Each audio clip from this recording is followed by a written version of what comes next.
Customers Day, Tony. You have a question for our viewers? I'm Tony Kornheiser.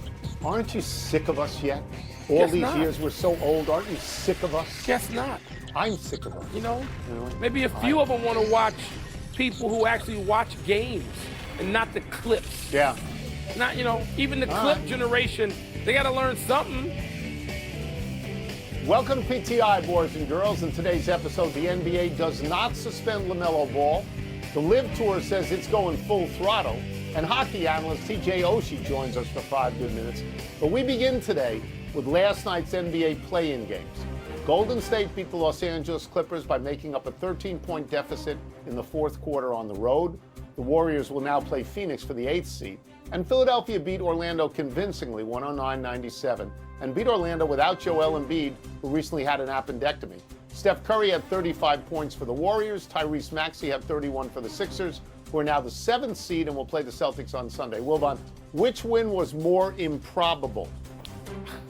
Golden State's win, Tony. Philly's playing at home and Orlando's a mess. Banchero has gone from, oh my God, what a talent, to what's up with this dude? What's going on in his head? So I hate to dismiss Orlando, who may even dismiss their coach, who I like tremendously. And I don't know what is going on there. No, we go to Golden State, we go to LA, into a building that the Warriors were 0 for 9. They never won a game there.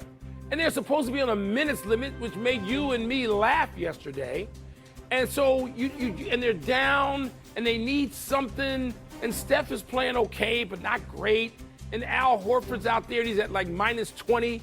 And then, boom, it all starts going. Steph has a 16 points, in about 10-minute stretch in the third. He has 11 more in the fourth.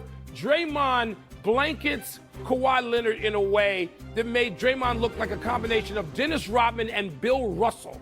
And you're like, oh my God, a guy who's won a ring with his offensive prowess can't even get a shot. And so that win, I texted you very late. I felt some sort of way. I felt honored to watch Steph Curry one more time. You don't know how many times you're going to get to see this. Okay, he's not 27 years old.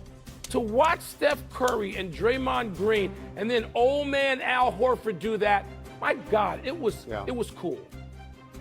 Yeah, I got your text, and I could feel the passion in the text. My inclination is also to say it's great that Steph Curry continues to play this season. Yes. Right? He's got another game now. Because we all love Steph Curry. And Steph Curry was Steph Curry last night. In the second half, he had 27 points. He shot 10 for 14 from the field and 5 for 7 from 3.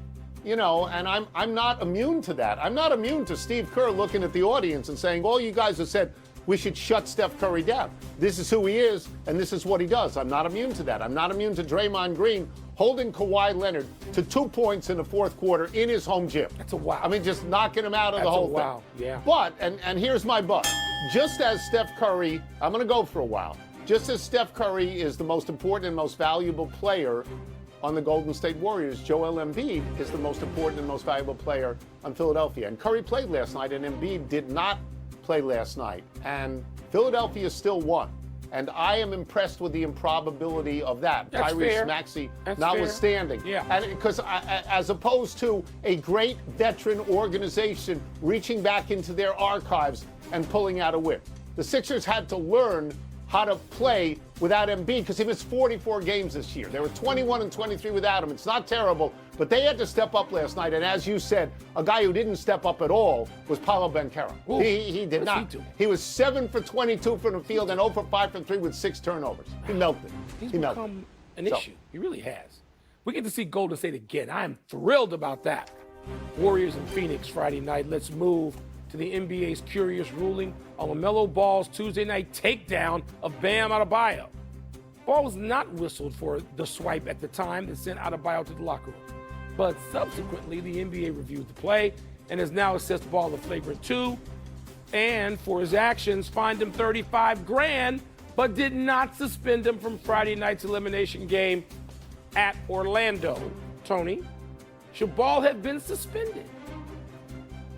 I am changing my mind from what I said yesterday on this show. Wow.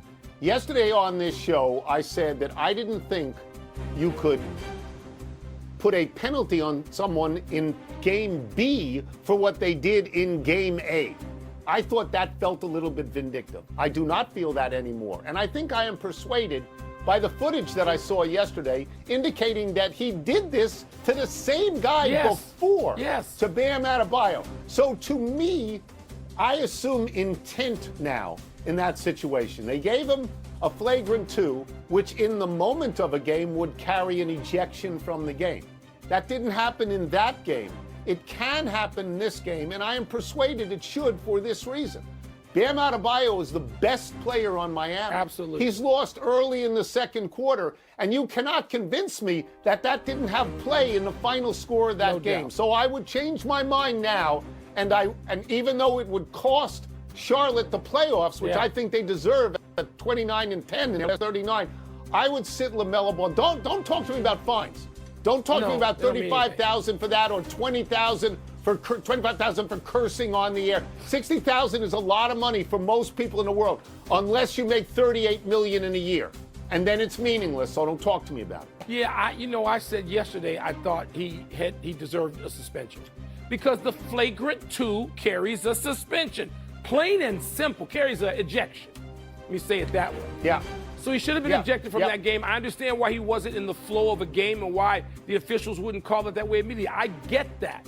But once you look back and you go flagrant 2, Miami's at the crib. Bam Adebayo's not worth 1 point. He just scored like 80 in a game. Of course he's worth 1 point in an overtime game. So then Miami got hosed.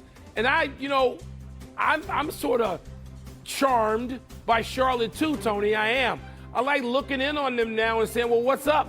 Is Melo maturing as a player? What's Knipple got? What do these guys have? But no, when you go that far, the fine is not enough. There needs to be a one-game. But let me ask you this, though. What's that? Well, wait, Eric Spoelstra said it's okay that he plays. The high road. Yes. I mean, does that change your mind? Because I don't know. Didn't change mine, but I appreciate it. It softens it. Okay. I'm not as strident about it. All right. Let's move to golf, where yesterday it was being reported that the LIV Tour might be going out of business because the flow of Saudi money might be ending. Now we have the LIV Tour officially saying that for this season at least, all systems are go at full throttle for the remaining 9 scheduled tournaments this year. Wilbon, the promise is full throttle, but if you are a LIV player, how would you be feeling right now? Be feeling rich. Rich. A lot of that money, hundreds of millions of dollars, a lot of that was paid up front and has been paid by now. So even if you get no more money, most of those guys, a couple, and I won't mention any names, received up front tens of millions into the $100 million, north of that. Received it already. So I'm feeling rich is what I'm feeling. And, it's interesting, Tony.